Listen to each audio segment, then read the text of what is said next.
force with which two lives come together. Sometimes for good, sometimes for evil.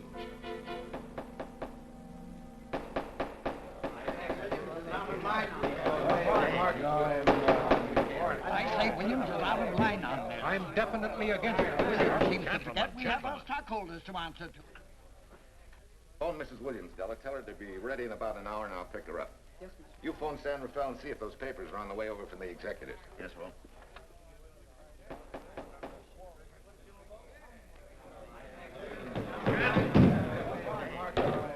Well, Mr. Darcy, what's the score? 9-0? I'm afraid it is, Walt. If you think you can persuade them to change their minds, go right ahead.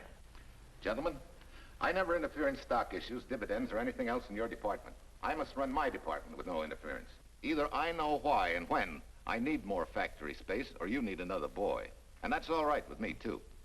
Because I can take these plants and pick my own spot in the motor production field. You won't have to worry so much about dividends. There won't be many. Hold on. I'm sure none of us want to lose Walt. Or our dividends. Why do you say we take another vote? Now, all in favor of buying the 3 new factories signify by saying aye. Aye. Aye. Aye. Aye. Aye. Aye. An unanimous vote. Congratulations, Walt. Congratulate the board. They're the winners. Williams, if these factories are so valuable that other companies would jump at the chance to get them, how do you know that you can buy them at the price you quoted us? How do I know? I bought them this morning. Good morning. Della, I was asked to rush this up for Mr. Williams. Get my wife, Della? Your maid said she'd gone to the dentist. I gave her the message. Oh, fine. Oh, this just came. Thank you. What about those papers? They're here. Burke's checking them now. Good.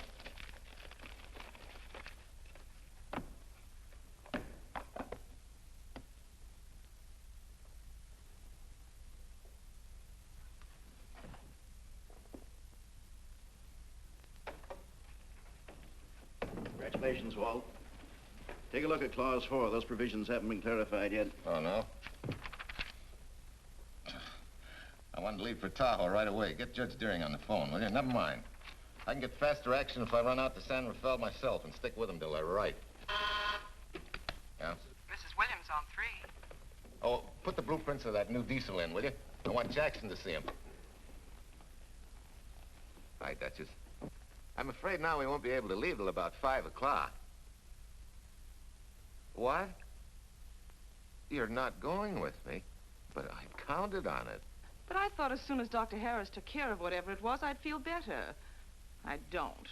Stupid thing still aches, and I certainly wouldn't be a very desirable driving companion.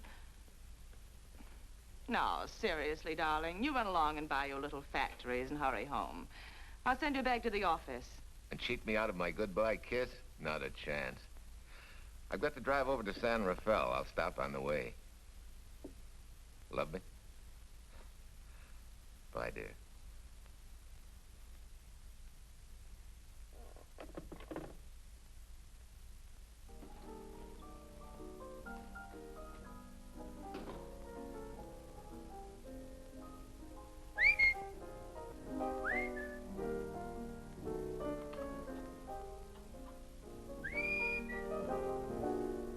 How do you expect me to whistle through a toothache?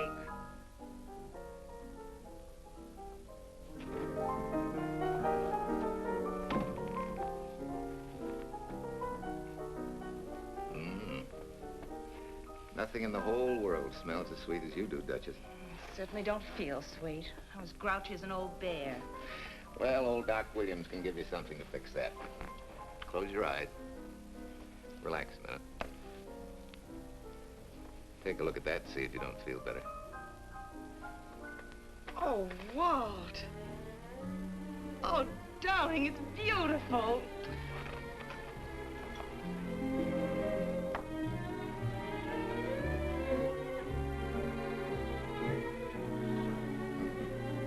Not bad. Not bad at all. You know, to quote my wife, I like monograms on things. It shows they belong to me, unquote. When did your wife say such a thing, Mr. Williams? About 6 years ago, when I married her. She gave me the first monogrammed shirts I ever owned. Those were the words on the card. I still have it. I certainly hope your board of directors never discovers what a softy you are. They won't, don't worry. I have only one vulnerable spot. What really happened this morning? All I got out of Della was that you stalked out of the office with blood in your eye and were back in no time with canary feathers in your mouth. Oh, I clipped those birds' wings, but short. No one's gonna vote me down, sweet. Not when I know I'm right. Mm-hmm. But how did you convince the board of that so quickly? With subtle hints and easy persuasion. Like this. Either I get what I want, or you get yourself another boy. And that's all right with me, too.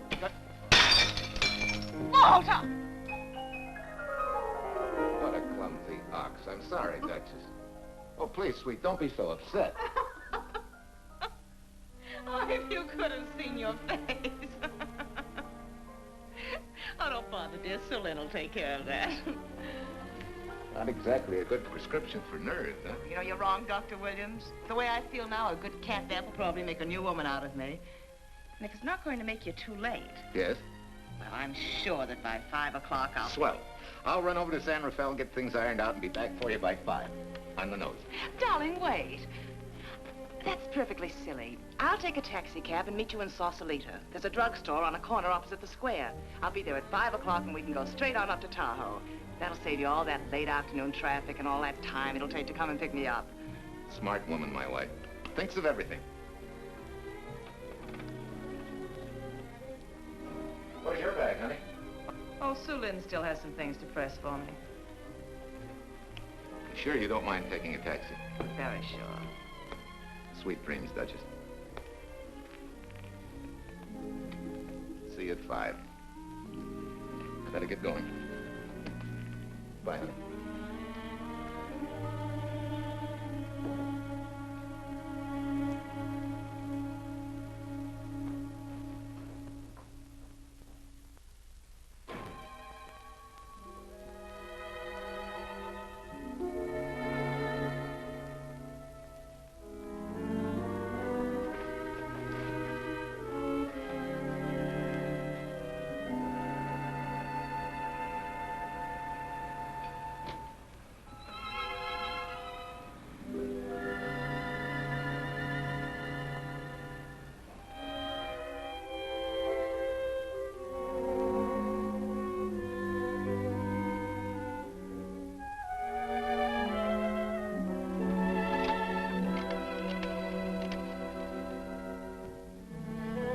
Long distance? I want Berkeley 79721. Hello. Ah, hiya, beautiful. Yeah.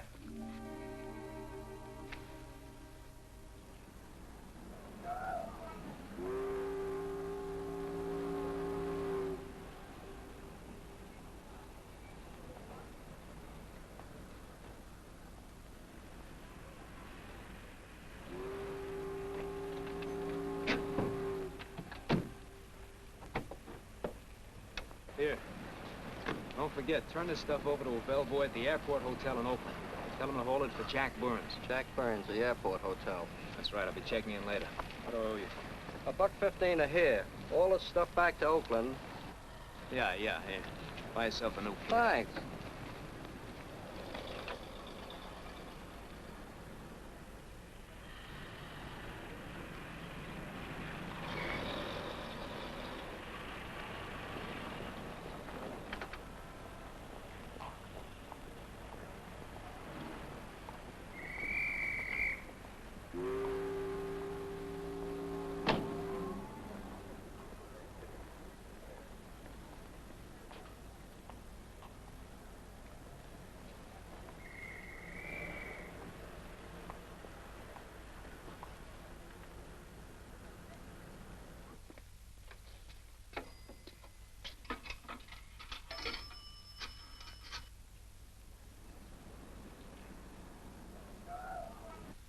Hey, where's that new woman who was going to meet me? It's after 5 o'clock. Oh, gee, I was so sure you were going to be okay. Maybe you better get yourself another dentist, huh? Of course I understand, honey, of course. Just to prove it to you, I'm coming right on home. No, you really mustn't, darling. I'm going to be perfectly all right, really. And besides... Besides what? Well, I've done something you're not going to like. You remember Aunt Margaret back in Illinois? You mean the old gal in Evanston? I'm way ahead of you. How much? Well, it isn't money this time. It's another relative. Her favorite nephew, Jim Torrance. All of a sudden, right out of the blue, just after you left, he telephoned me from Berkeley. Okay, Judge, I'll see him when I get back. Well, you don't understand, dear. You're going to see him right away. I'm what? Well, all he seemed to want was to be able to get back to Illinois, so I... So you buy him a ticket. That's easy. Well, it isn't. I offered to, but he got huffy and said he didn't want any handouts, and... Well, without thinking, I told him we'd pick him up and give him a lift as far as Denver. I won't say I'm getting exactly an even trade for you, but where do I find this guy? Well, he should be there right now. I told him to be on the lookout for a cream-colored roadster, just in case we failed to recognize one another after all these years. Oh, darling, you're such a lamb. You sure you forgive me? What do you think? Well, I better run along, or Cousin Jim might get nervous. Take it easy, sweet, and miss me, will you? I do already. Don't drive fast. And please take care of yourself. Softy. Goodbye.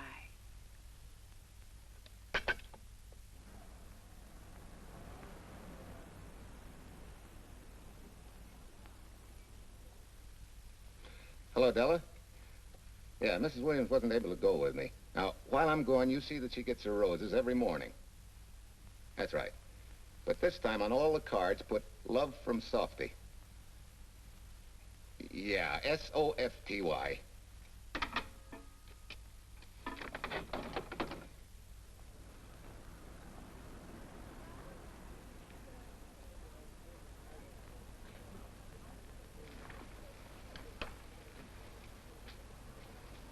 Hello. You must be Jim Torrance. Yeah, that's me. I'm Walt Williams. Hi, Jim. Hi. Where's Irene? Oh, she's a little under the weather at the last minute. Worse luck. Oh, that's too bad. I was hoping I'd see her. Yeah, I'm disappointed, too. Where's your luggage? Oh, I'm wearing it. Less trouble that way.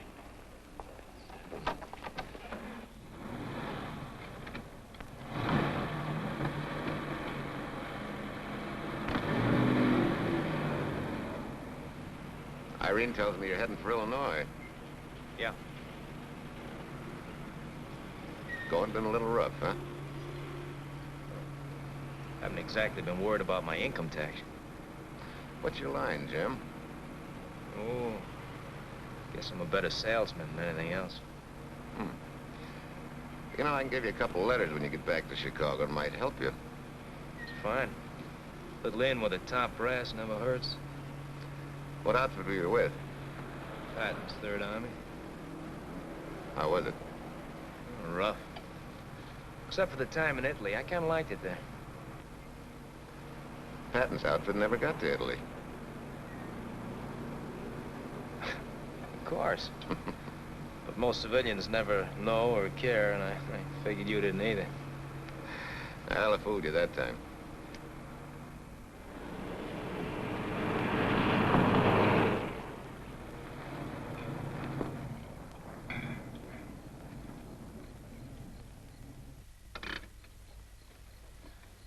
Our last chance to chow for a while. How about it? No, thanks. I grabbed a hamburger while I was waiting for you. I can still taste the harness.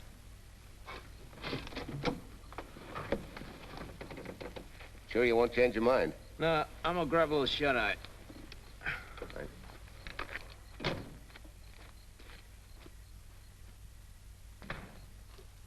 Chicken sandwich and a Coke. One chicken sandwich. Chicken sandwich coming up.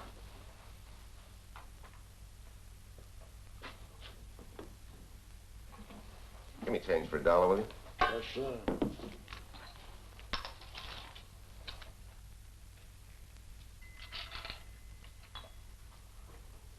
Thanks.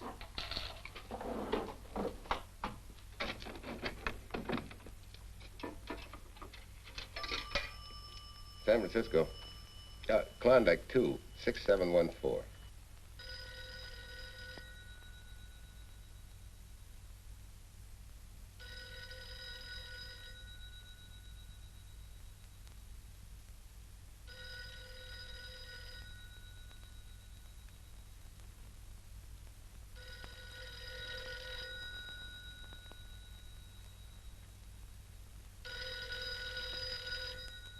Klondike 26714 does not answer. Oh. We'll try Sutter 1, 2599, please. Bayview Apartments. Oh, yes, Mr. Williams. No, your maid isn't there tonight, sir. Well, she said Mrs. Williams was taking something to make her sleep and wasn't to be disturbed. But perhaps... No, don't disturb her. Just leave a message that I won't forget about a certain problem. Mm-hmm. I think I have it, sir. You want her to forget all about a certain problem. Softy, is that S-O-F-T-Y, sir? Softy is going to take care of it thoroughly. Is that all? Yes, that's all. She'll understand. Be sure she gets it the first thing in the morning. Right.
Oh, hi.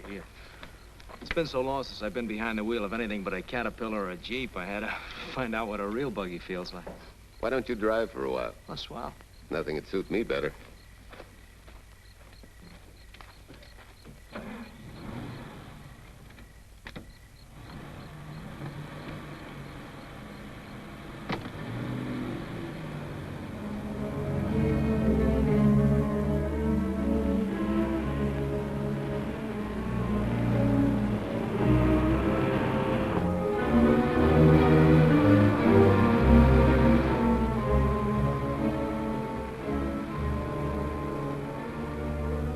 Tell me, Irene still got that little scar on her cheek?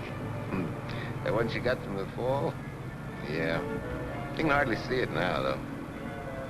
How'd you know about that? She just got it last summer. Thought you said you hadn't seen her for years.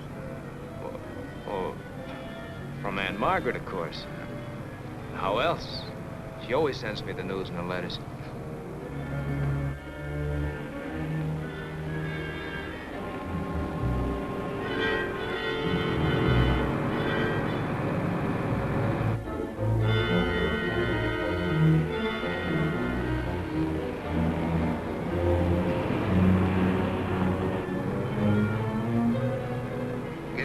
Margaret will be pretty happy to see you. Irene says you're the favorite nephew. Afraid my lovely cousin was just giving me a build-up for your benefit. You don't know Irene.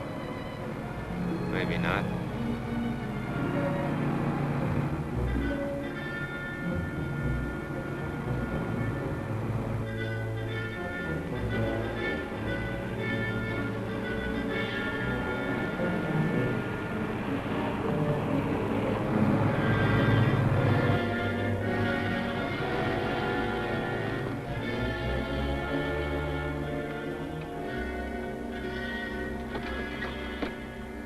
What's the matter? I think we got a flat.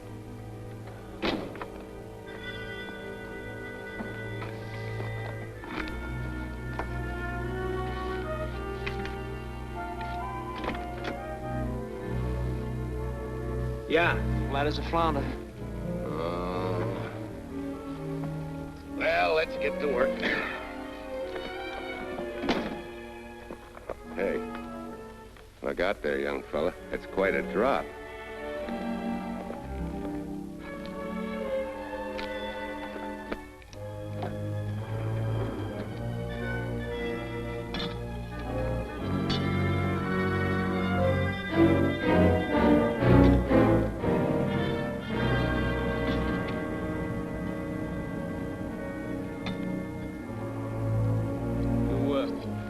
Flashlight? I think I have. Get the jack. I'll take a look.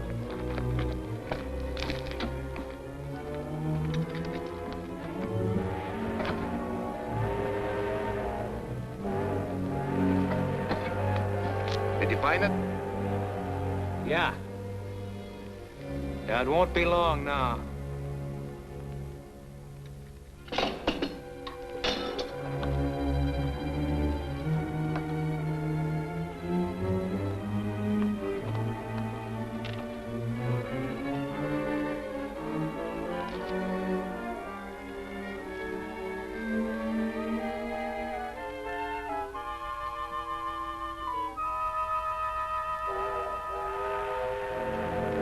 Come on, let's get going.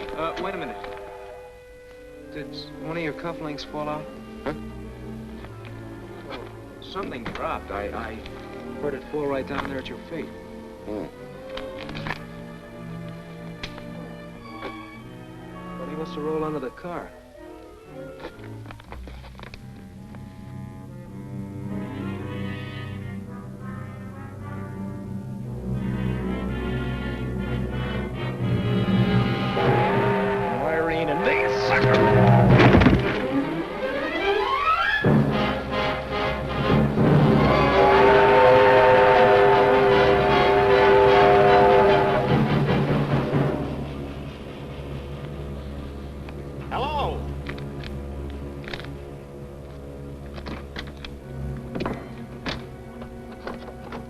Need a hand? No.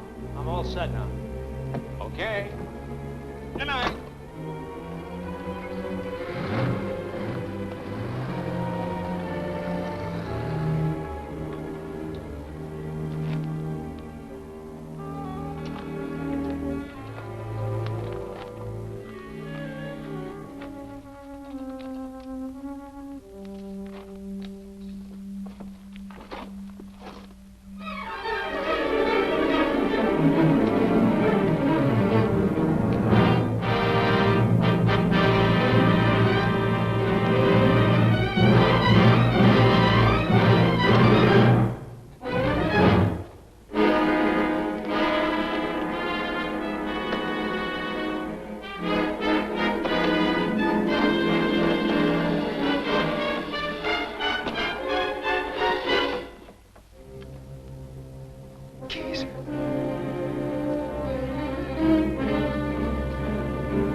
Crazy.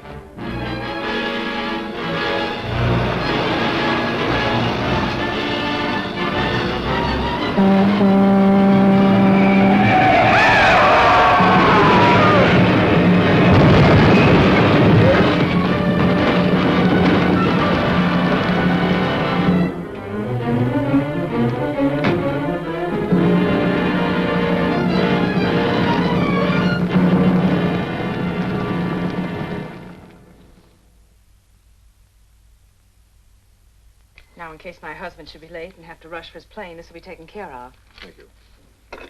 Tell Mrs. Burns to 302.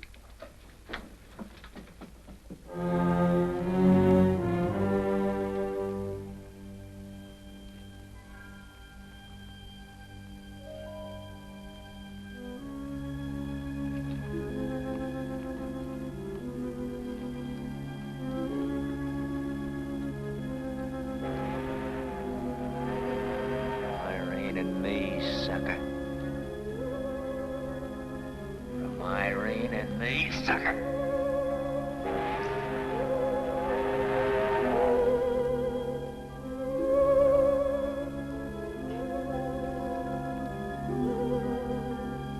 Take care of yourself.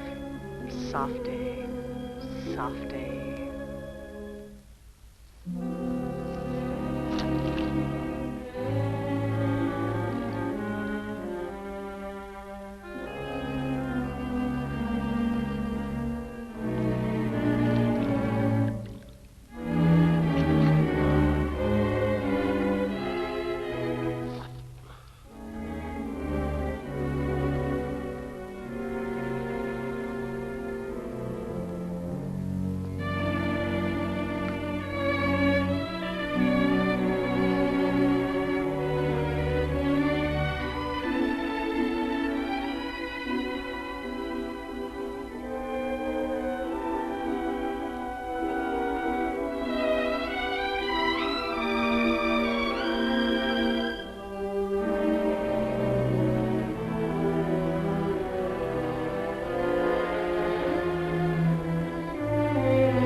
Young lady, Excuse me.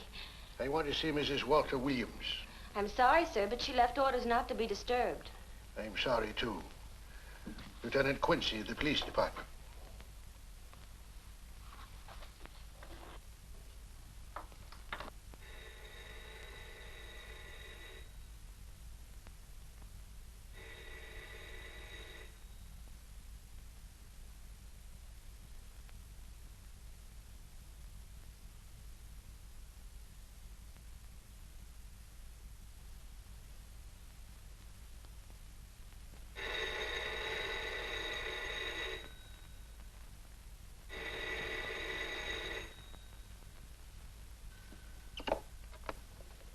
Hello? I thought I left orders not to be Oh, I see. Ask him to come up, please.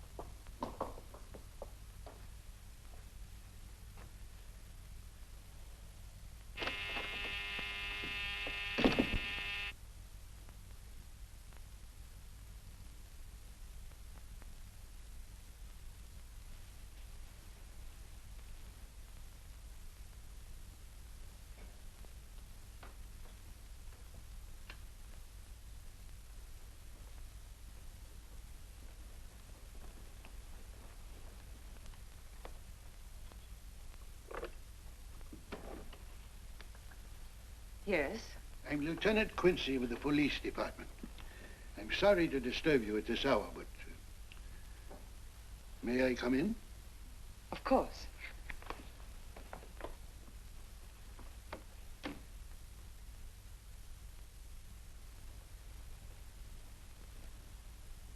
Well, Lieutenant? Did your husband go on a motor trip late this afternoon? Why, yes, he went to Denver on business. Why? Was he driving a packet roadster? Yes.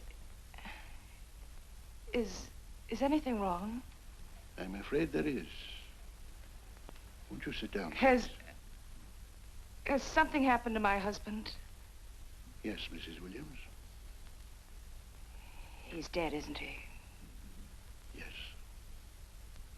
Oh, Walt, I knew something like this would happen. I begged him time and again not to pick up hitchhikers. But it wasn't a hitchhiker, Mrs. Williams. It was just an accident. He ran into a truck, a gasoline truck. You mean there was fire? He must have been driving pretty fast.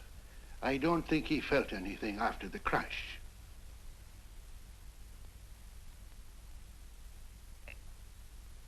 If there's nothing more you need me for, Lieutenant, I think I understand. And may I say you've taken this with a great deal of courage. Good night, Mrs. Williams.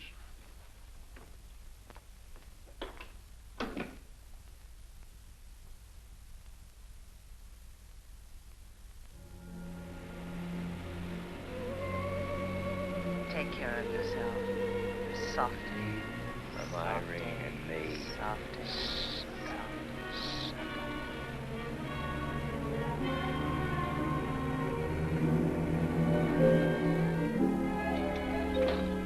Ready? Yeah. That Williams must have been quite a guy. Yeah, he went to work for Universal Motors as a sheet metal worker. Mm-hmm. Less than 10 years, he's their top production man. Well, he sure went out in a blaze of glory. Yeah. Let's go.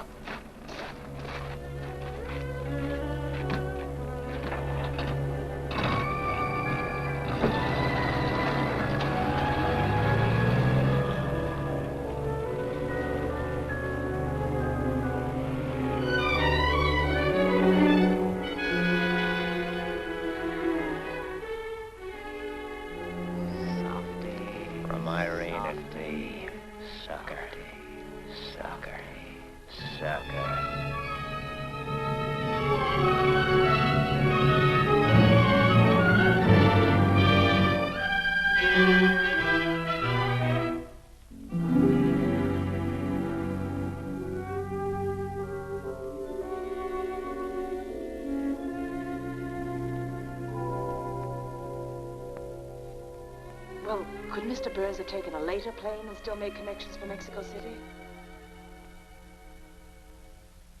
I see. Thank you. Yes? It is some telegrams for Tai. Just put them under the door, Sulin.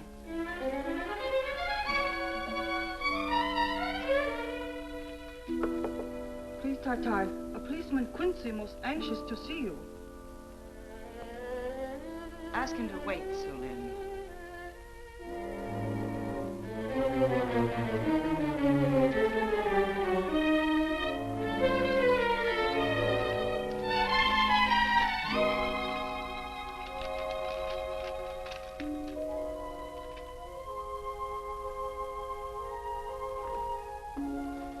Mrs. Williams will see you presently. Will wait, please.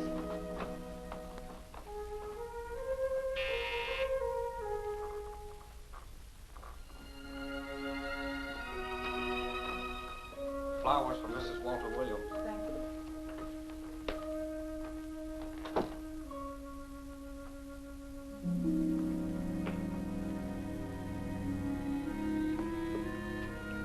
Roses like Mr. Williams always sending when he's away. You seem to have been very fond of Mr. Williams. Sulin is honored to have served him 5 years, and he... I'm sorry to keep you waiting, Lieutenant. I wouldn't be disturbing you again if it wasn't necessary. And I would be keeping you but a moment. You're being very considerate. Won't you sit down?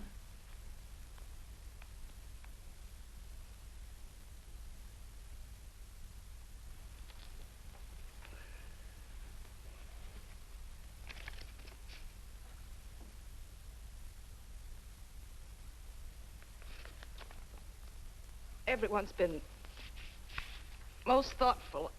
And why shouldn't they be? Forgive me. I'm all right now. What was it, Lieutenant? The state police would like to have some information. They found some wavy skid marks for quite a distance on the road, as if the car had been out of control when it crashed. Tell me, was Mr. Williams a reckless driver? Why, no. He was a fast driver, but certainly not reckless. Well, was he a heavy drinker? Quite the contrary. Well, what about his health? Could he have had a heart attack and lost consciousness before the accident? Why, no. He was in perfect health, but he'd been working much too hard lately and was overtired. Perhaps he fell asleep at the wheel last night. Oh, poor darling. If only I'd been able to go with him last night, he might still be alive. Well, maybe so and maybe not. You mustn't blame yourself, Mrs. Williams. Fate plays an important part in these matters. Your handkerchief.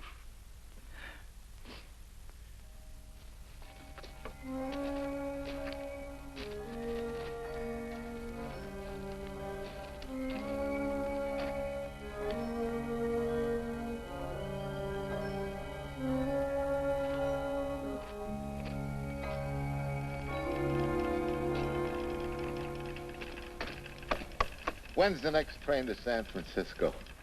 10 a.m. tomorrow. You sure there isn't one sooner? No, I'm sorry.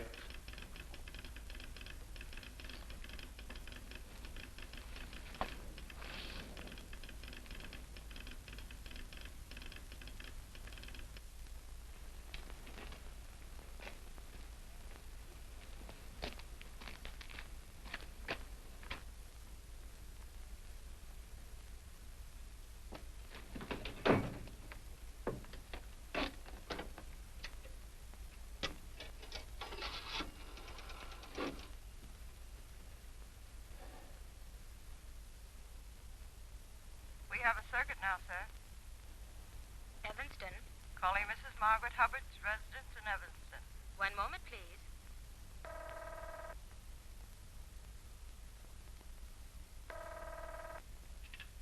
Hello? Mrs. Margaret Hubbard? Yes? Who's this? Long distance. I have a call from Mr. James Torrance. Who? Mr. James Torrance. He's her nephew, Jim Torrance. The call is for your nephew, Jim Torrance. I haven't any nephew, and I don't know any Jim Torrance. Sir, Mrs. Hubbard says she doesn't know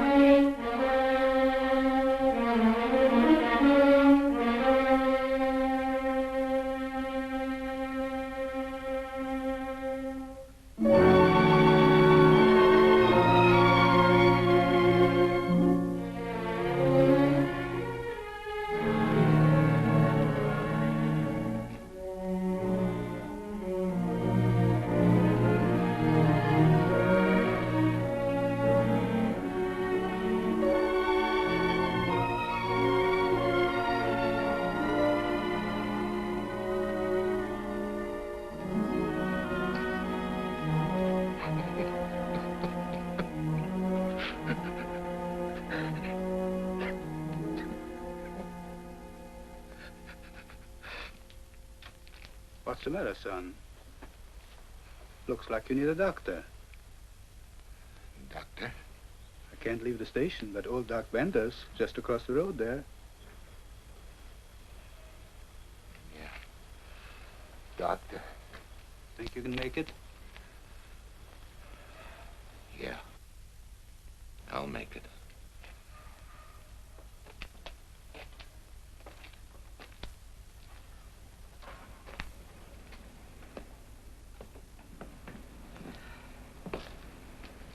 Now take it easy, man. There's some concussion there. You've got to watch your step for a while. Yeah.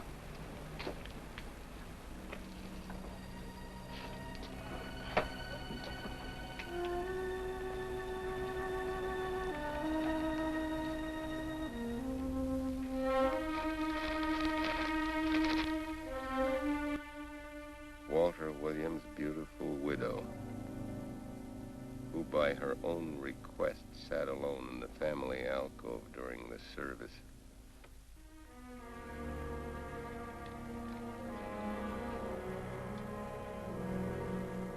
Smart. Someone might have caught her licking her chops.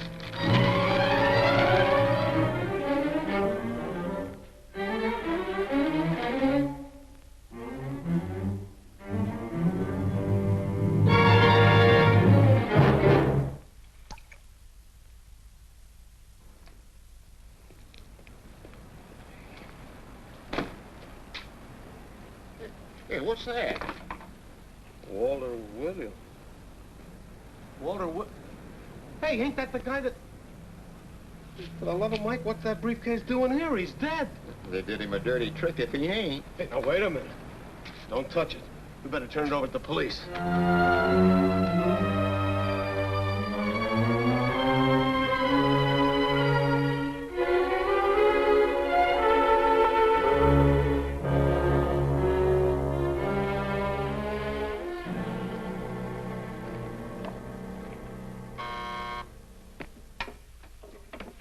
Homicide, Captain Callahan. Oh, yes, Chief. The dope just came in from Washington. The fingerprints are those of a James Torrance. Yeah, I'm putting Quincy on it. Right. This sort of opens up a new can of peas on the Williams accident. There's the FBI reporting the guy. Playing with the lady's affection seems to come natural with him. All you got to do, Quincy, is find him. Yes, that's all I got to do. Last known whereabouts of Jim Torrance was in a moving van somewhere between Sacramento and Points East. Yeah, wait a minute. Last known address, care of his sister, Mrs. Joseph Rossetti. Irving Apartments, Berkeley. Well, what are you waiting for, Quincy? Let's go. Did Torrance leave any forwarding address? No, he said he was going to send it to me. Sorry to trouble you. Oh, Lieutenant, if you should happen to hear from him, will you let me know? There's an unpaid telephone bill and a bundle of laundry. Laundry? Let's have a look.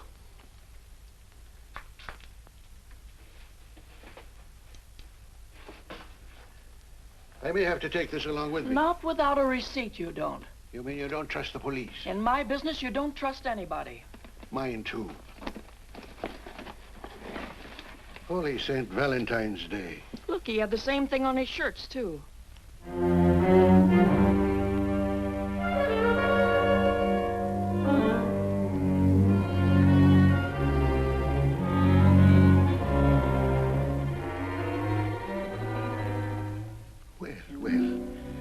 Romance in your late tenant's life. Did you ever see the lady? You know, I never did.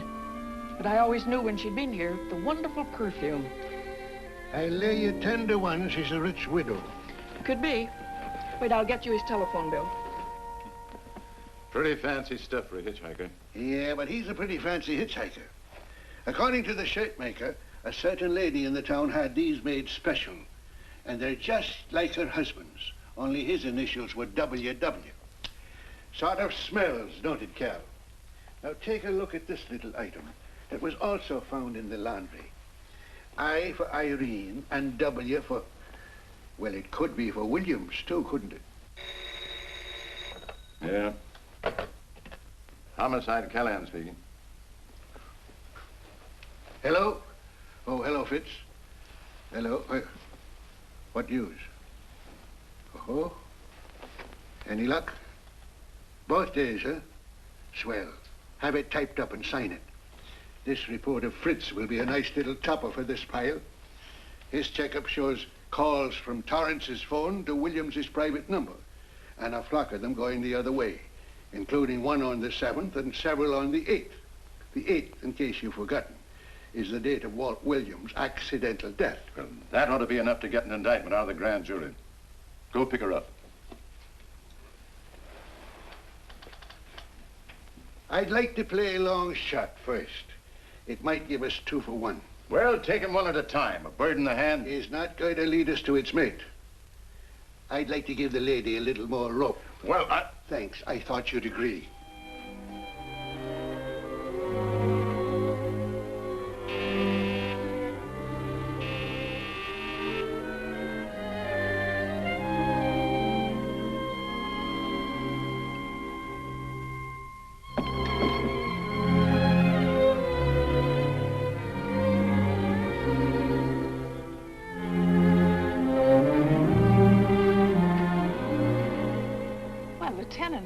You just caught me. I'm glad.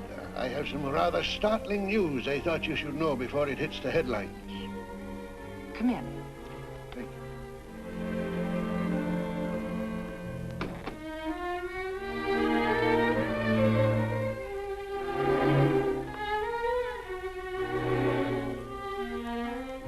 Sit down, won't you, Lieutenant? Thank you. I'm very anxious to hear about this news. It seems that your first hunch, remember, that a hitchhiker was responsible for your husband's death? Well, Mrs. Williams, you may have been right. Why, I don't understand. Your husband's briefcase turned up in Kansas City yesterday in a moving van that had stopped at the scene of the accident that night. Apparently, the murderer made his getaway in it. That explains the wavy skid marks that made us suspect your husband was ill or unconscious at the time of the crash. Yes, I suppose it does. And by now, the man is probably out of the country and never will be found. Don't you worry, Mrs. Williams. There were fingerprints on that briefcase. And as soon as we get the FBI report from Washington, his identity will be known and his description sent out on police broadcast. Oh, we'll find him all right. But just now we're keeping things quiet so the murderer will feel safe until we are ready to close in on him. Yes, I can see the wisdom of that. Yes, I thought you would understand and cooperate. As soon as we know his name, it is possible that you might recognize it as someone with a motive. There's that possibility. You know I'll do everything I can to help. I'm sure of it. Now I'll run along. You'll hear from me. I'll let myself out. Don't bother. And don't worry. Good day.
$1.35.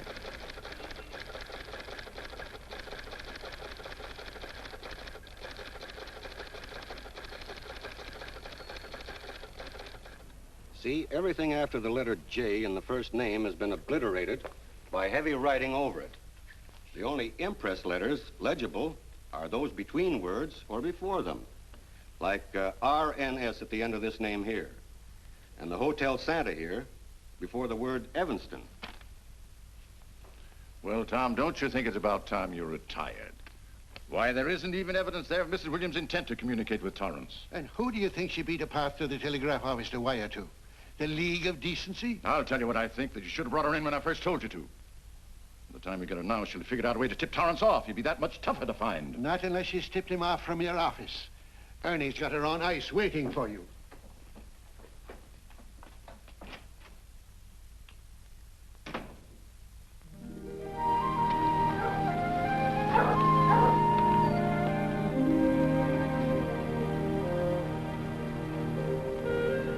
Pretty good, huh? Fastest growing little town in Idaho.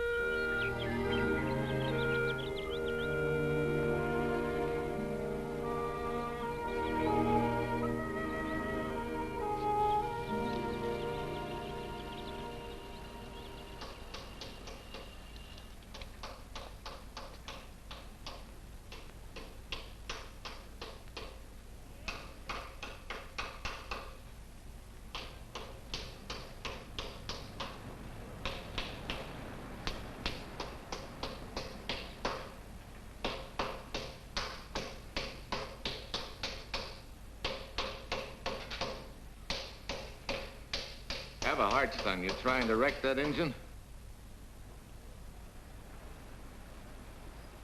Oh. Sure. It's a hobby of mine. The way you're going at it, you can't miss.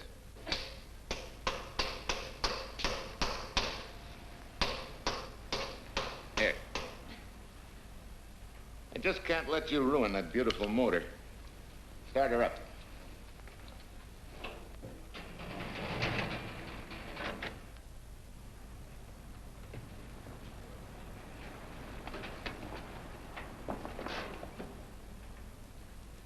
Okay, start her up.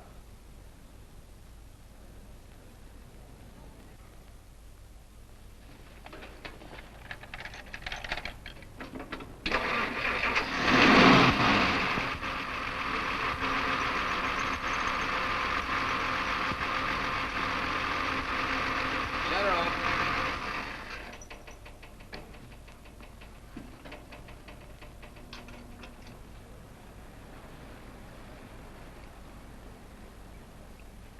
You're certainly not a mechanic by trade. Hands like that. Maybe it's a hobby of mine.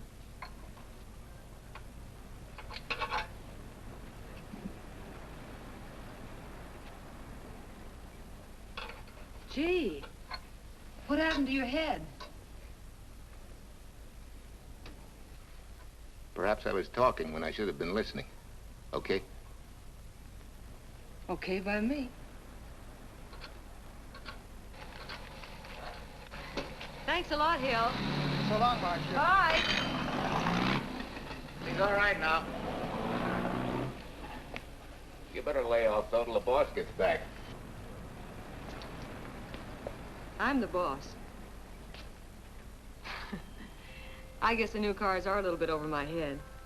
Now, with a jalopy, it's different. Aren't there any mechanics around here you can hire?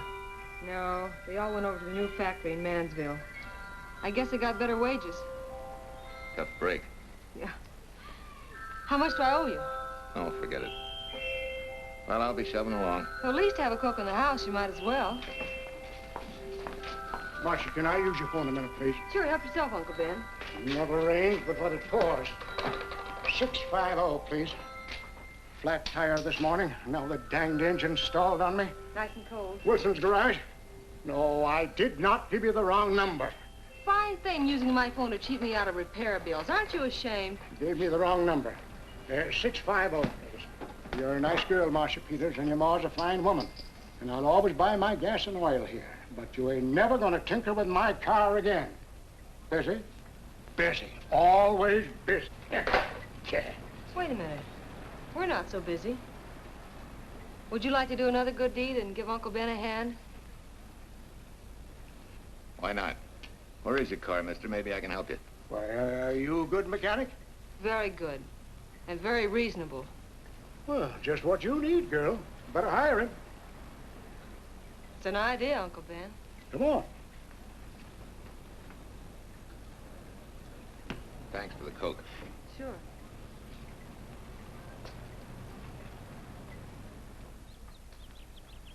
Well, I got Uncle Ben fixed up all right. Nothing but a sticky carburetor valve. Bye. I hope he paid you. What for? It only took a minute. You're certainly not money conscious, stranger. There. This is no kind of work for a girl. Well, somebody has to do it if I want to stay in business. And I want to.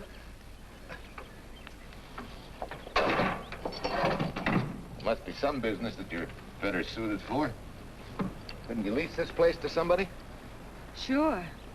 I did while my husband was overseas. But when he was killed in Okinawa, well, we'd made a lot of plans for the future here. And I had a hunch he'd like it if I took over and tried to make a go of it. Takes more than a hunch to do that. I got along famously. Business has been fine until lately when the help got short. Could be again. I had a good mechanic. Yeah. You sure need one, all right. Well, for Pete's sake, say yes or no. Do you want the job or don't you? You mean you'd hire me without knowing anything about me? You can repair automobiles. What else do I need to know? Except your name. Well? Why not? Sure. I'll try it for a while till you get someone permanent. The name's Bill Walker. Okay, Bill, it's a deal. And maybe if business gets real good, you'll want to stay. Oh, don't count on it. Where does this go, on the rack? Yeah.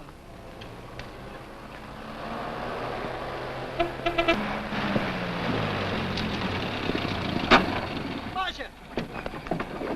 Marsha! It happened! It's a boy, 8.5 pounds. Pair of shoulders like a prize fighter. Well, congratulations, Papa. How's Jane? Ah, perfect. Everything's perfect. Gotta get down to the store and tell the gang. Almost forgot. Oh, gee, thanks, Dad. I'm sorry, I won't have enough for the gang. Yippee!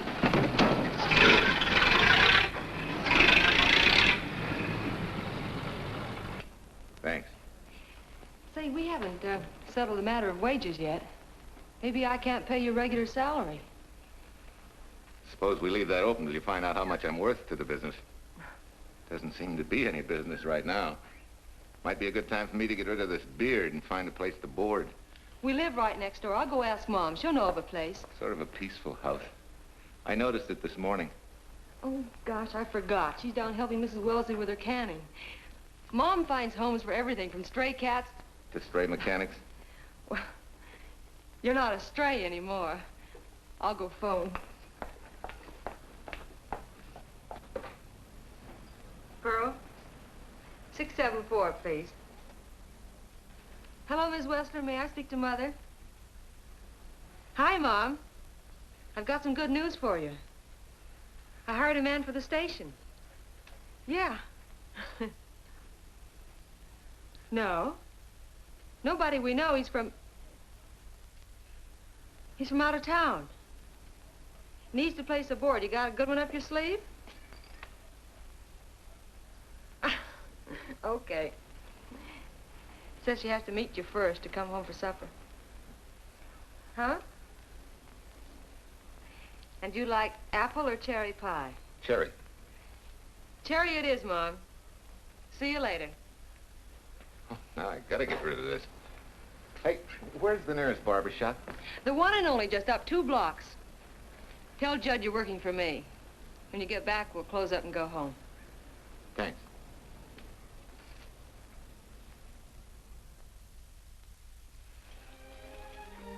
Oh, that's real nice. You must have had a good bringing up, young man. Thank you for the young man. We thank thee, O Lord, for thy bounty, and ask thy blessing on this food and on the new friend who shares it with us. I hope you're good and hungry, Mr. Walker. Who wouldn't be? Marsh, she eats like a sparrow, with all the hard work she does. May I have your plate, please? Well, she can start taking it easy now. Boss, the help. Thank you. She never takes anything easy. Has to put her whole heart and soul into everything she does. Well, now that you're through with me, Mom, how about Bill? Have you thought of a place for him to stay? Well, why can't he stay right here? We have a spare bedroom going to waste. And I think you like my cooking. Like it? That's very kind of you, Mrs. King, but it seems an imposition. Imposition, nothing. That's good business. I can get back what I pay you in board and room. Well, Marsha, what a thing to say. If you'd like to stay, we'd like to have you. We have some more vegetables. Mrs. King, you have a boarder. May I have a biscuit, please? Oh, excuse me.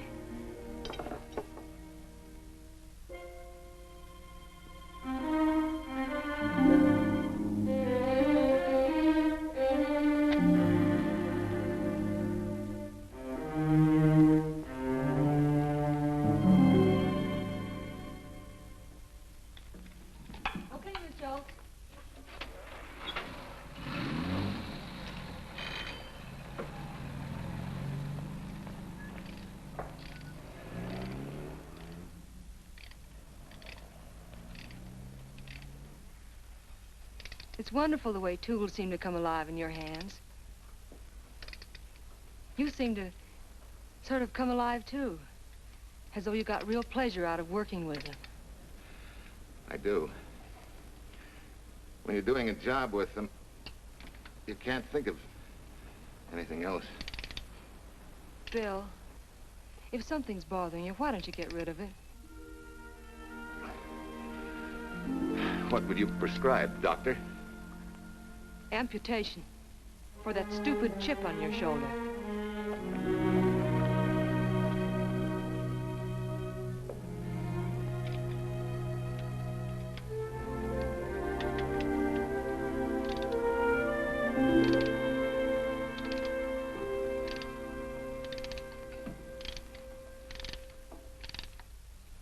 What you need is a ring job. Save yourself some money. Gee, Bill, with the baby and everything, I just can't afford it now. Oh, we'll take care of that. Hey, boss. How's Ed's credit? Good enough for a ring job? Well, sure, if I can hold Junior as collateral. Oh, not a chance, fella.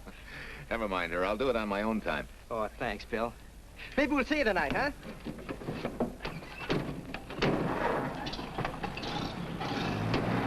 Some shoulders, huh? Yeah. Some father, huh?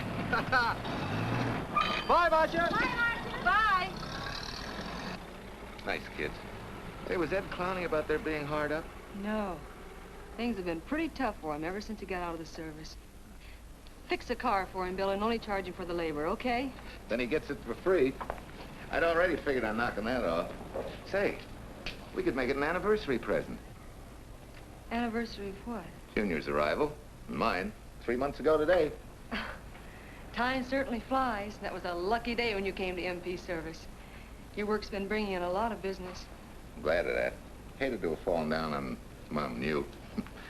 Say, look, boss, why don't we three celebrate tonight and go to the movies? Ed said he and Jane were going. Well, that lets Mom out. She'll be babysitting. I'd love to go, Bill. I haven't been in ages. Here's your opportunity. Go to work.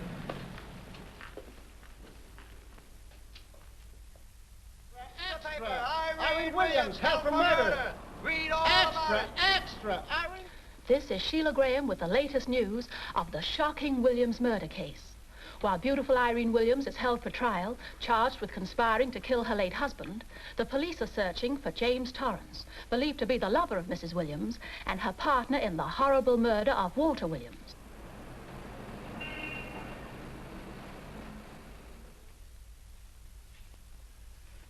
If I'm handling your case, my dear Mrs. Williams, I want 1/3 of everything you get. You're out of your mind. You don't realize what I'll get as Walt's widow. Perhaps you don't realize the spot you're in. Torrance's fingerprints were found not only on your husband's briefcase, but, in a manner of speaking, on your reputation as well. There's a detective named Quincy, a very smart cookie. He isn't exactly for you. Frankly, Mr. Warner, I'm beginning to wonder if my attorney is for me. Underestimating the enemy's ammunition would scarcely be wise. Now, if we can get to trial before Torrance is found, they'll never get a conviction. But... But what? If he shows up, we may have to fry him. Oh, no. Let's not cross that bridge until we have to. But if it comes to a choice, we're not going to burn, are we?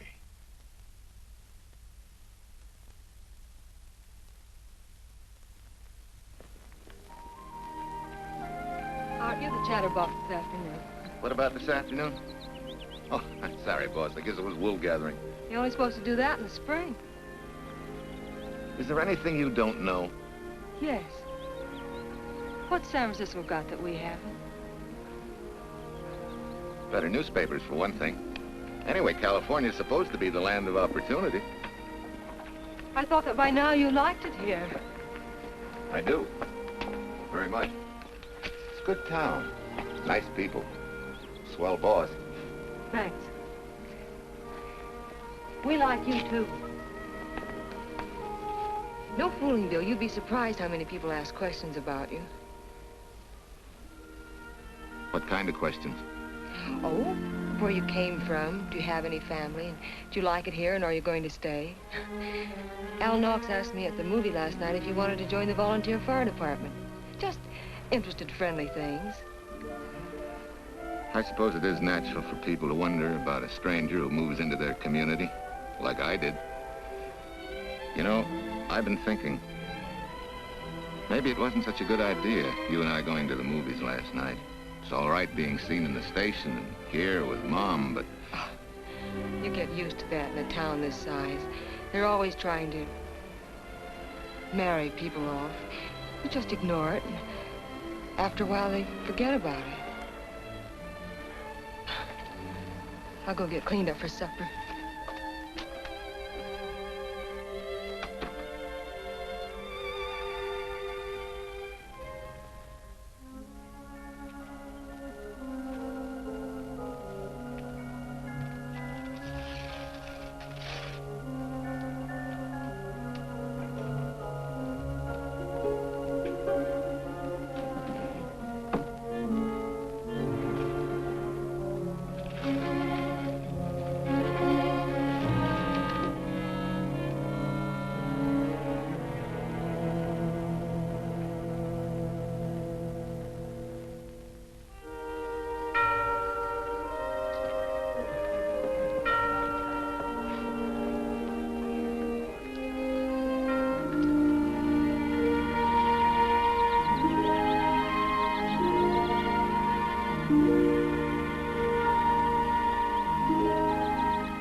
How many years this Sunday takes me back. Did you always fall asleep during the sermon? I wasn't asleep, Mrs. Peters. I merely closed my eyes to concentrate. Oh, so that's what you call it. I had to nudge you to stop you from nodding. Quiet. You're disturbing my reminiscent mood. Even smells the same. Could be the same bees buzzing in the same clover. As they say, you can take the boy out of the country, but... A rolling stone gathers no moss. It has to stop rolling sometime, doesn't it, Bill? Sometime, maybe. We grow a very becoming shade of moss here in Larkspur. Don't you think? You grow a lot of nice things here. Anyone in particular? You'll have to skip the answer to that one. Someone tore it out of the book. You're married, aren't you, Bill? Yep. That's right. You must have loved her very much to have been hurt so deeply.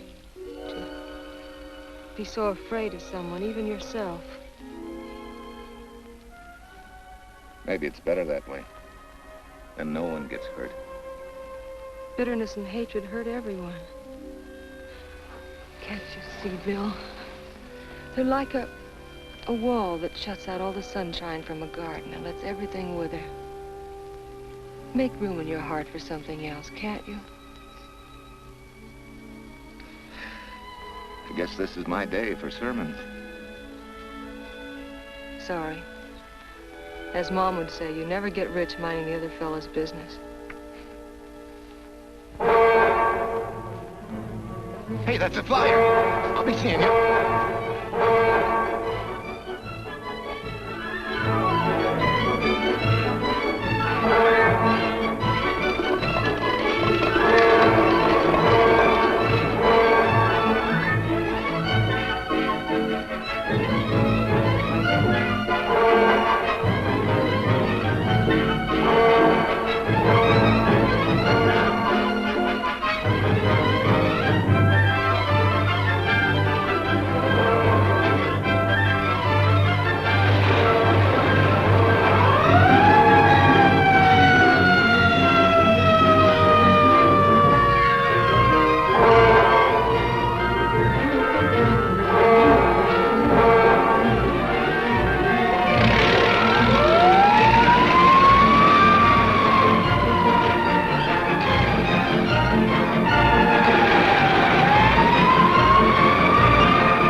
Sent a couple of jars of peaches.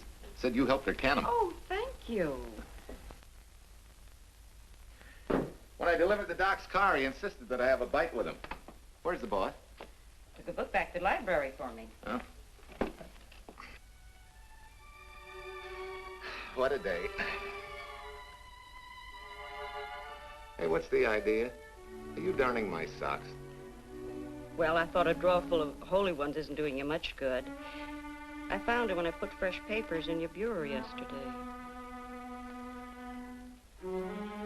You have a heap of things that need mending, haven't you, son? Does Marsha know? Do you think I'd tell her? This is your problem, Bill. Because I found out about it doesn't give me the right to tell anyone else, not even Marsha.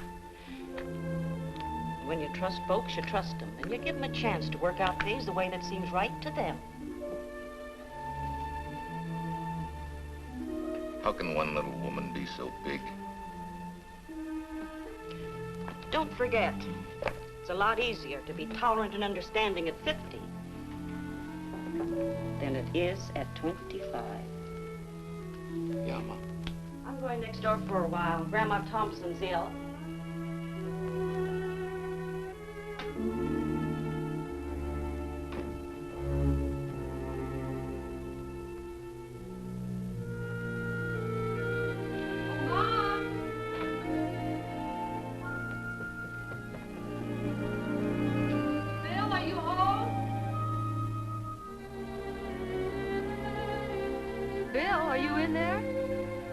Yeah. Mom went next door, Marsha. Hi. Do you work awfully late? Oh, about 6. Anything wrong? Come in. I want to tell you something. I'm checking out. Has something happened? No, just... I'm doing what I should have done a long time ago. Moving along. But why, Bill? My name isn't even Bill. There isn't any Bill Walker. I'm Walter Williams.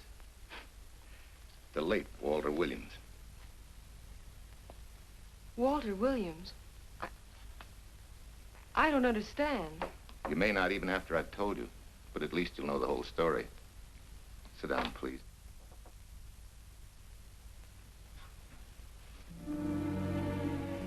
Finally, Larkspur. And you. From there on, you know. I'm glad you're going back to make things right. Going back? Wild horses couldn't drag me back. What are you going to do about your wife? Nothing.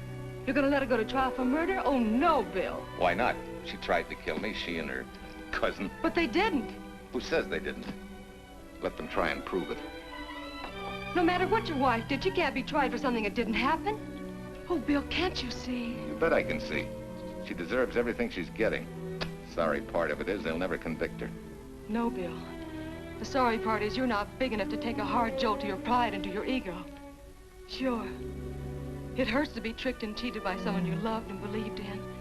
But that doesn't give you the right to take justice into your own hands, to trample on the hearts of others and walk out on life. A barren, frustrated boyhood. A marriage to a woman who accepted my love, yet despised me so thoroughly she resorted to murder. I'll never think of our moments together without nausea. I feel stripped bare, degraded. Because you've closed your mind and heart to everything else.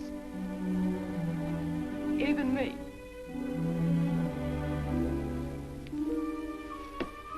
Oh, Bill, please. Don't destroy the one chance we have for happiness. We haven't got a chance. Doing the right thing never works out. I know. In this world, you turn the other cheek and you get hit with a lug wrench. Forget me, boss. Try and forgive me.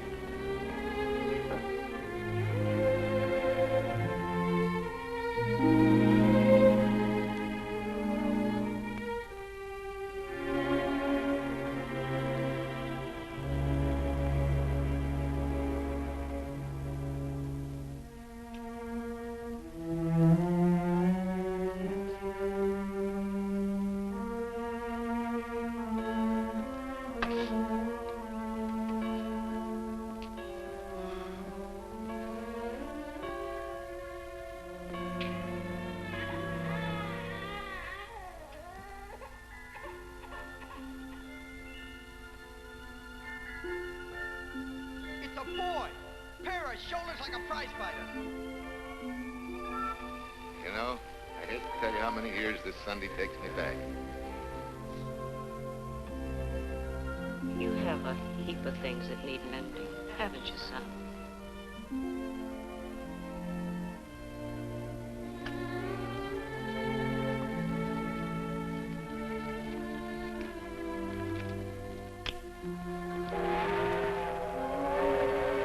Take care of yourself. Softly. Irene and me. Soft as soft as You're not big enough to take a hard jolt to your pride and to your ego. Sure. It hurts to be tricked and cheated by someone you loved and believed in. But that doesn't give you the right to take justice into your own hands. Trample on the hearts of others and walk out on life. Oh, Bill, please. Don't destroy the one chance we have for happiness.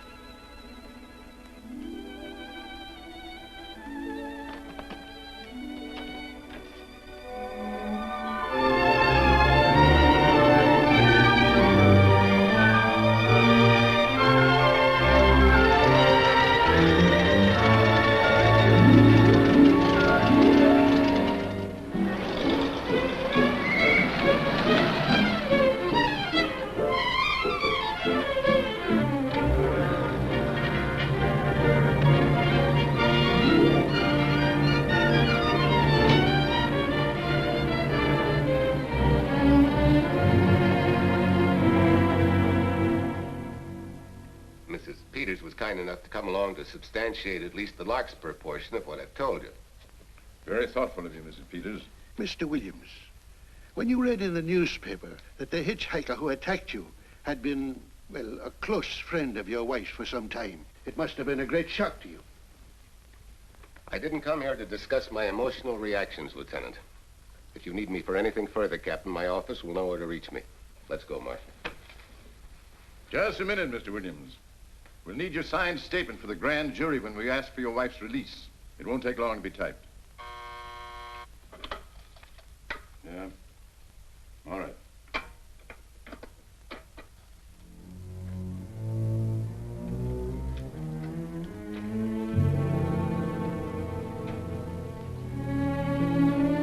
Come in.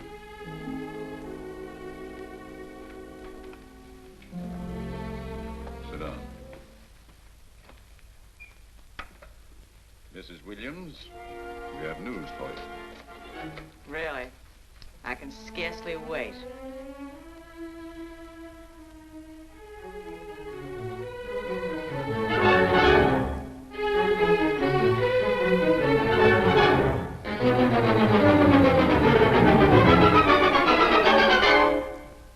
It seems it was Torrance who was in the car when it crashed. Jim? Dead?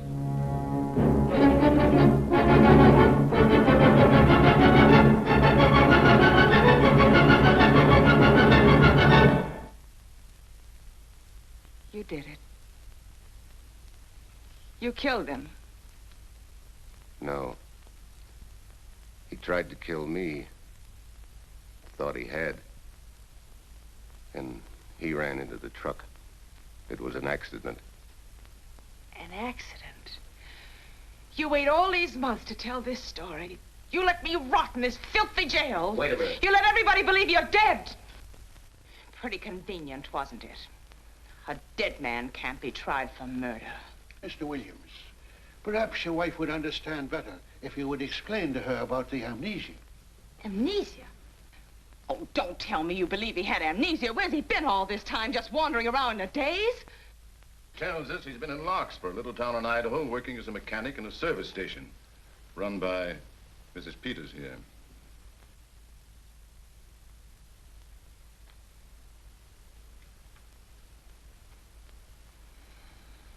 I understand perfectly.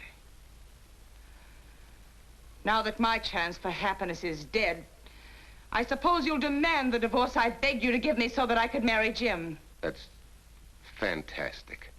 Yes, isn't it? After you telling us that the man you picked up was a perfect stranger. Well, that's not true. The time and place for meeting Jim had all been arranged. I must advise you, there's a law that a wife can't testify against her husband. There's a law against murder, too, but that didn't stop him, and nothing's going to stop me until I'm through. It's all right with me, Captain. Go on. Talk your head off.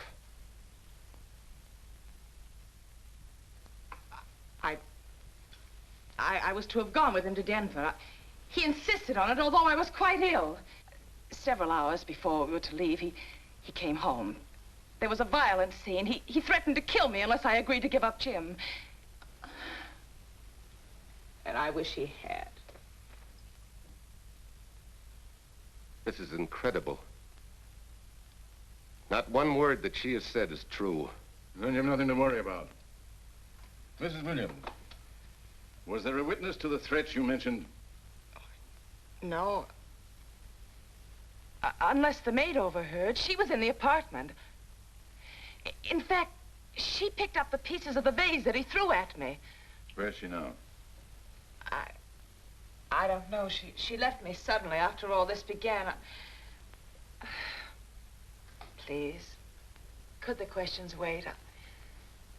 I feel rather ill. Will you have Mrs. Williams ready for the grand jury at 10 o'clock tomorrow morning? That's all.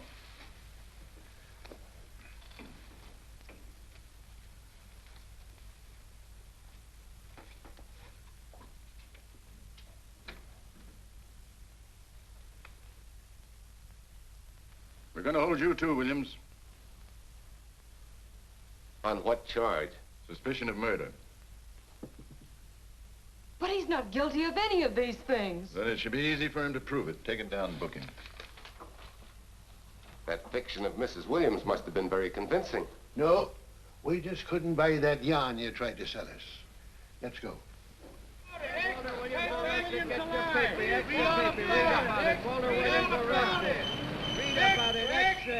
Watch me, wife freed and murder charge. Extra, get your paper. Walter Williams charged with murdering wife's lover. Extra, get your paper.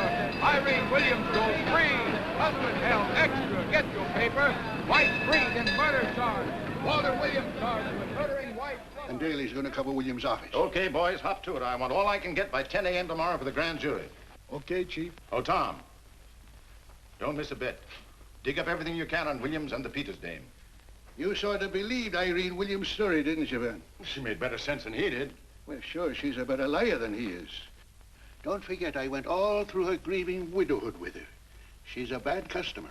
Well, that's for the grand jury to decide, and Williams insisted on letting her talk. So it's his funeral. Funeral, all right. Especially with that yarn he told. But murder's out of character for him. There's a few pieces missing somewhere. There might be in Idaho, if it's not too much out of character for you to get going. You're going to miss me, Cal, when I retire next year.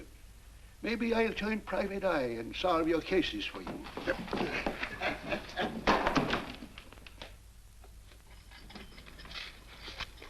Hi, Williams. Mr. Williams? Thanks. Got a deal from the bottom here, don't you? Sorry, Williams. Okay, Williams.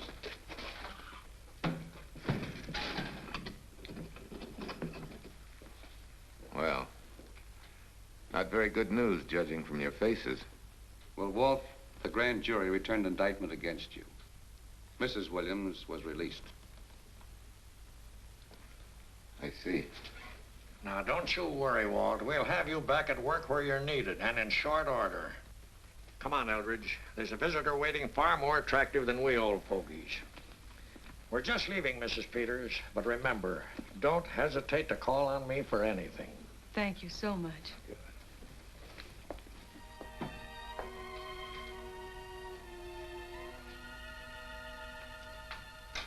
Hi, boss. Bill, what have I done to you? If it weren't for me, you wouldn't be here. If it weren't for you, I wouldn't be. I came back here because I wanted to believe in the things you do. I still do, no matter what happens. Will you do something for me? Go back home, where I know you'll be taken care of. Not a chance. You'll have to think up a better reason than that to get rid of me. I'm a big girl now. I've just been to Larkspur, Williams, where I found these newspaper clippings. Of course, some of them are 3 months old, but you seem to treasure them, so I brought them along. So? I don't think they exactly substantiate your claim of amnesia. As if you were interested in substantiating any claim of mine. Now, let's get one thing straight. Most people, when they get in a jam, think the police are only interested in the prosecution. Our job is to get the facts, the truth. And the truth never hurt anyone but the fellow that lied. Unless he was a beautiful woman. Oh, quit kidding yourself, Williams. You made the boner. I had no more to do with Torrance's death than you did. And out of the whole population of Northern California, you just happened to pick up a hitchhiker who happened to be your wife's boyfriend. Ah, have a heart, Williams. I suppose you'll tell the truth when you take the stand, but you better have some mighty conclusive proof if you expect the jury to believe it. Wait, Lieutenant. Bill, we all know you're not guilty, but we're going to need help to prove it, and need it badly. Lieutenant Quincy can't take sides, but if we're right, he has to be on ours. And I have a hunch he wants to be. Why don't you tell him the whole story? All of it. Please. I'd like to, Quincy, very much. Guess I should have told the whole truth in the first place. But I wanted to clean this mess up with as little scandal as possible.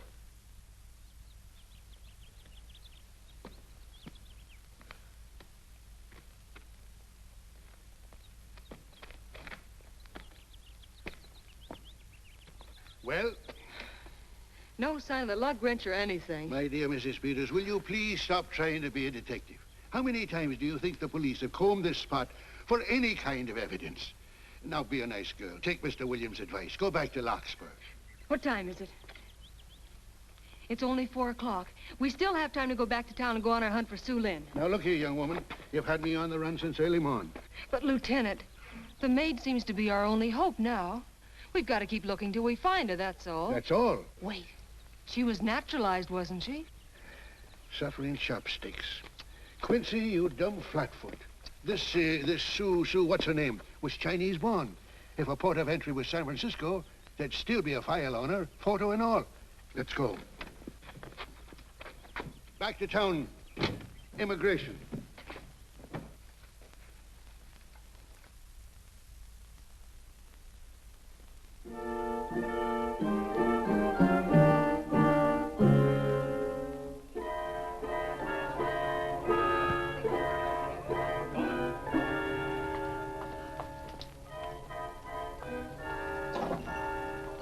counsel has given us the right lead.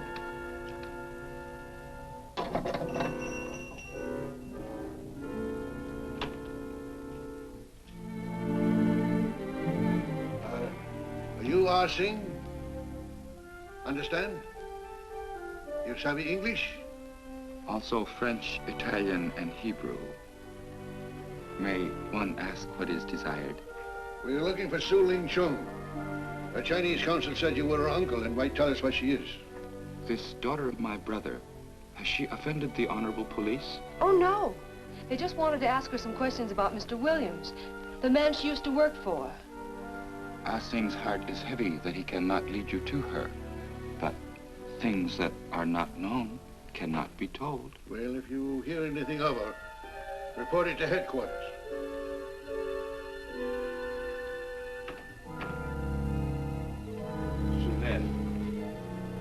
Untruth is not good for soul, and not wisdom when told to policemen. Better for the soul to be kind than to be wise. Sulin must keep silence to help in this matter.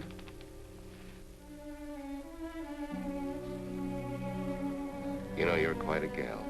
In case I haven't told you lately. You're just too easily pleased, that's all. There must be a way out. Why can't we find it?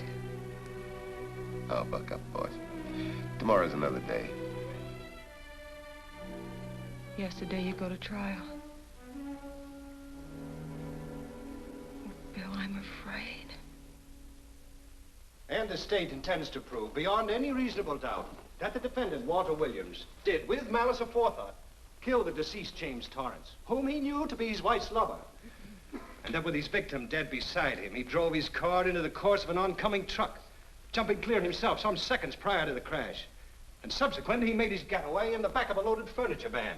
And for 3 months, as Bill Walker, he laughed at justice when it imprisoned his unfaithful wife for conspiracy in his own murder. But then he decided that being dead cramped his style. He thought he could eat his cake and have it too. So he returned, most anxious to explain his long absence and to right the dreadful mistake that had imprisoned his wife for 3 months. Ladies and gentlemen, it was a cold-blooded, premeditated murder and must be punished to the fullest extent of the law. Call the first witness, please. Captain Callahan, did Walter Williams tell you what suddenly cured his amnesia after 3 months? No, he did not. But he did tell you the man that struck the blow which caused the amnesia was a total stranger, a hitchhiker he had picked up. Yes? And that he knew nothing of this man's identity or relationship with his wife until he suddenly recovered from his amnesia and heard or read the details. That's what he said. That's all. Thank you, Captain. Your witness, Counselor. No questions. No. I saw no signs of amnesia, but definite concussion. He was a bit evasive in answering questions, but not vague or unsure. In your opinion, Doctor, could this head injury have been caused by a fall? Yes. If the head had struck on some object, such as a stone or a metal pipe. That's all, thank you. Your witness. Dr. Bender, are you familiar with a tool known as a lug wrench for changing automobile wheels? I'm afraid I am, sir. I've had a regular epidemic of flat tires lately. Well, then, in your opinion, could this head injury which you treated have been caused by a blow from a lug wrench? Yes. It could have been caused by that, too. Thank you, Doctor. The ones with the earliest dates, you will notice, are heavily creased, as though they'd been carried in a wallet or a coat pocket. Thank you. Lieutenant Quincy, will you kindly tell the court where you found these newspaper clippings? In the bedroom occupied by Mr. Williams in Mrs. Peters' home in Larkspur, Idaho. Is this your handwriting, Miss Revere? Yes, sir. And that's the message, at least our record carbon of it. Would you read it to the court, please? June 9th, 8:32 p.m. Message from Mrs. Walter Williams, Penthouse D. Mr. Williams called, said he wants you to forget all about a certain problem, that Softy is going to take care of it thoroughly. Was there any other conversation? Well, I just asked if that was all, and he said yes, she'll understand, and sort of laughed as if it were a joke and hung up. Some joke killing the wife's boyfriend. Head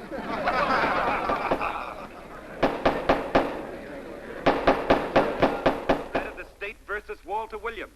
All the rounds so far have gone to the prosecution, And it was a grim-faced Williams who was returned to his cell this afternoon. What the score will be after he takes the stand is anybody's guess, but he's going to need some lucky punches to get a decision. And though Torrance struck with intent to kill, after telling you this is from Irene and me, sucker, you still telephoned Illinois to find out if there was a cousin Jim. You are hard to convince, aren't you, Mr. Williams? Is it so incredible that a man should fight against believing such a thing about his wife? Oh, that is very touching. From a husband who planned a trip on which he intended to destroy his wife and did kill her lover. That's a lie. Your Honor, I object to the conclusions drawn by the prosecutor and move that it be stricken from the records. But, Your Honor, there is a corpus delicti, remember? Who was your wife's lover. Objection sustained. There's also her own story, which in front of witnesses you insisted she tell.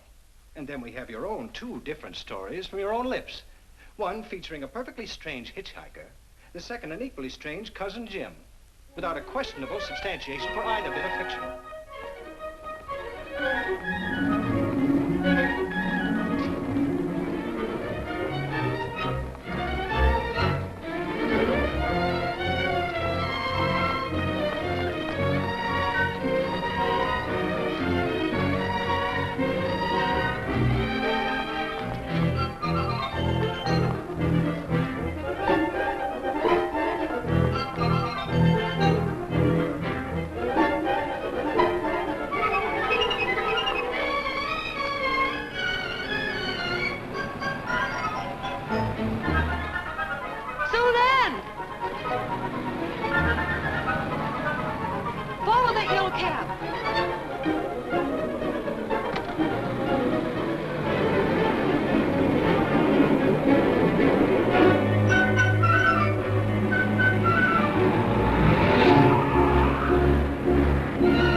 Remember me, don't you? I was here with Lieutenant Quincy from the police department.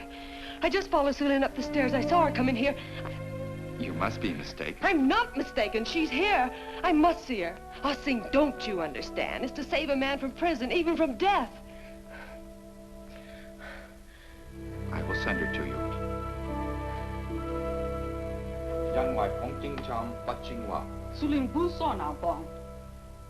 Oh, Sulin, we've been looking for you all these weeks. Mr. Williams needs your help so desperately. I cannot help. You must forget that you found Sulin. Forget it? But you're his only witness. You're the only one that can help. Not as a witness. Only with silence can I repay his great kindness to me and my family in China. Why? For I heard other things. That most unhappy day. From Mrs. Williams' bedroom, his voice very loud and angry. A flower vase broken to pieces. He can explain all that.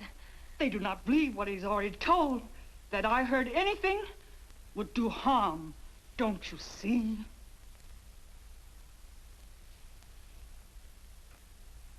Yes. Much sorrow comes from women who know not honor and truth. And Mrs. Williams, she was not true even to that Torrance man. What made you say that? That night when he was killed. Her sickness was but wall of falsehood, behind which she could go secretly to a meeting place. You mean she went out that night? Sulin, are you sure? Yes, because next morning in her bedroom I found street shoes that had been worn. Her coat on the closet floor, with the sleeves turned inside out, as though removed hurriedly. And in one pocket, a door key to some hotel. Sue Lynn, that's it. Proof that she and Torrance had planned to meet that night after he killed Mr. Williams. What hotel was it? Oh, I don't remember. The key. What did you do with it? Returned to coat pocket. Come on. We'll get to Lieutenant Quincy. He'll know what to do. And pray, Sue Lynn, every step of the way.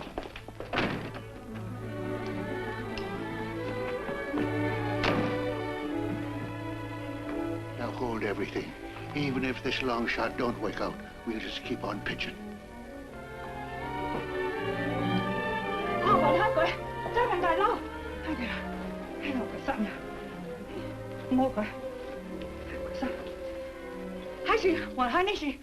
Here it is, yes. Room 302, Airport Hotel, Oakland. Maybe we got our miracle. A special little Chinese one. It is to hope that Sue Lynn was of small help to Mr. Williams. Oh, Sue Lynn. Come on, copper. Next stop, Oakland. A certain little lady's hotel rendezvous. I was on night duty then, all right, but I sure don't remember a looker like this. Quite a dish, eh? A little too highly seasoned for my digestion, thanks. Lieutenant, just found a couple of cars for room 302 on June 9th. George Baxter, checked out at noon. Mr. and Mrs. J. Burns. Room not slept in. J. Burns. Burns. Look, Quincy. The handwriting on the card is identical to that on the photograph. And here's a little boy, the same thing. The cover-up telegram to Aunt Margaret. Now look at the impressions. J here, and here RNS. J. Burns. That's the name she started a telegram to. Room not slept in. Say, I got that dame pegged now, Lieutenant. She said they'd be out of the room by midnight as her husband was catching a plane.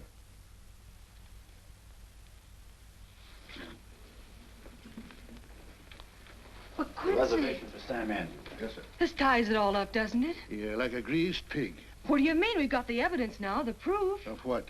Sue Lynn's theory that Irene was playing the field? This evidence only proves that she came here to keep a date with a man named Burns. We can't even prove that he didn't keep the date. But you know he didn't. There wasn't any Burns. It was only a name that she and Torrance used. Fine. If you can prove that, Williams will be free. But none of this will prove it. Sorry, copper, but we are just up another blind alley. Willie? Yes, sir. There's a couple of sample cases from Mr. Sam Andrews. Came up from the station this morning. Take one to Parlor B right away. Sure thing, sir.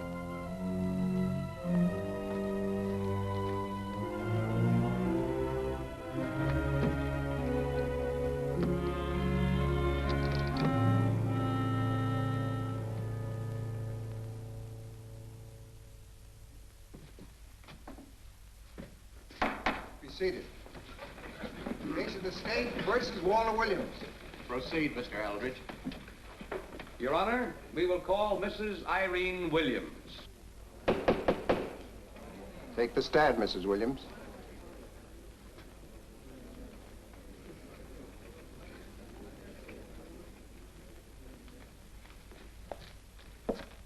Raise your right hand.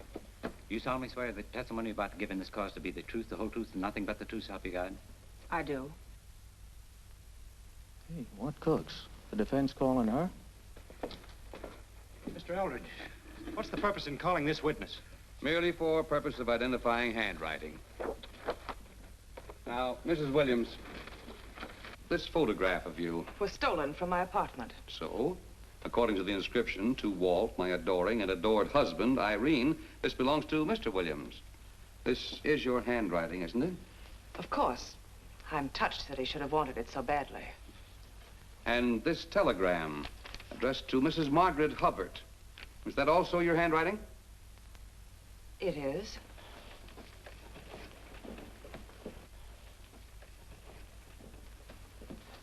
Now, Mrs. Burns, I mean Mrs. Williams, this photograph is inscribed to Jim, my adoring and adored Irene. Did you write this too? I see no point in all this. Merely answer counsel's questions. Did you write it? I did. And these letters addressed to Mr. James Torrance, did you write them? Yes.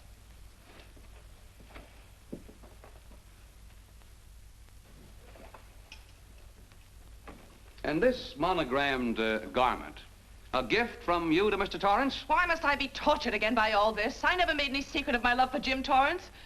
That's why he's dead. Your love for Jim Torrance. Yet on the very night he was killed, you had a rendezvous with a man named Burns, didn't you? I don't know what you're talking about. I don't know any man named Burns.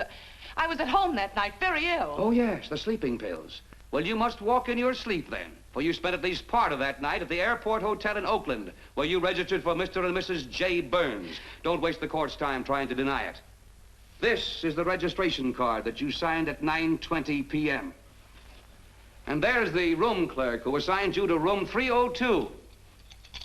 And this, Mrs. Williams, is the key to room 302, which you very carelessly left in the pocket of a coat which was found in your closet yesterday. All right, I was there. Now you're satisfied. Not quite. This J. Burns, Mrs. Williams, was his first name Jack? Yes. Have you been in contact with him lately? No. How long since you've seen or heard from this Jack Burns? Well, I don't know. I don't remember. You bet she doesn't remember, because there isn't any Jack Burns, and there never was. That was an alias for Jim Torrance. And it was Torrance who was to have met you that night, after your charming little plot to kill your husband had been duly executed. It's not true. It's not true. I have bad news for you, Mrs. Williams. I can prove it's true. These pajamas, these letters, this picture, all of which you identified for the court, were found in this suitcase, which is full of the clothes and personal belongings of Mr. James Torrance. And the suitcase was found in the baggage room of the Airport Hotel, where it's been held since June 9th. And it says on this tag, in large print, hold for Jack Burns. That is all, Mrs. Williams. Just a moment, Mrs. Williams. Your Honor, in view of the evidence presented, we now ask for a dismissal of the state's case against Walter Williams. And we intend to charge Irene Williams with conspiracy to commit murder against her husband, Walter Williams. Oh, no.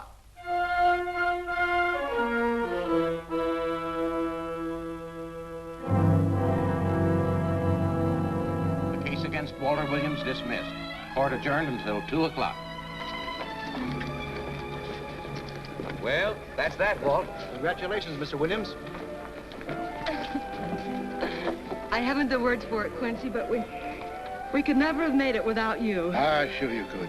You know, son, Wright always wins if you give it a little push, especially when you get a copper like this one to do the pushing. Well, I'll be seeing you. You know, it'll seem kind of strange being able to eat and sleep without someone getting in your hair all the time. Oh, fine, Walt. We're looking forward to having your hand on the wheel again. The Denver plants are waiting for you to open them. You think you can make it in the morning? How about it, Counselor? You bet you can. Oh, good. Well, I'll be running along. Well, you think you like Denver? It's okay by me, boss.